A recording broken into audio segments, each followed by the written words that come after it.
કંઈક લખો તો સારું લખો, કંઈક લખો તો સારું લખો ને કે ભાઈ હું રાજી થઈને તમને 4 આશીર્વાદ આલું. પછી કે અમારે તો દુઃખ આવ્યું તો શું ખાવા, શું ખાવા? તો હું તો આશીર્વાદ જ આલું માસ્તર. હું તો આશીર્વાદ આપું છું કે ભલે તમે જે કામ કરતા હોય, તમે તમારું કામ કરવા આવ્યા છો તો કામ કરજો, પણ તમારા સપનામાં હું દેખાવું એટલે મારો એક નાનો ફોટો તમે મેળજો.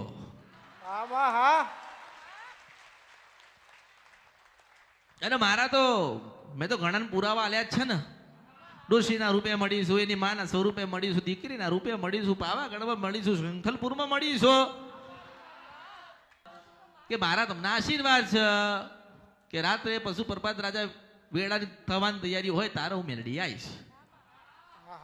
પછી આવજો મારી પાસે. હે માસ્તર, મારી પાસે બેહીને મારું લખજો, હું બોલીશ કે હું ક્યાંથી આવી હતી ને કેવી રીતે આવી હતી, હું શું કરું છું ને શું કરીશ, હજુ મારું શું થશે હું બધું એમને કહીશ. પછી સારું કંઈક લખાય ને આપણું, એમ કહું છું.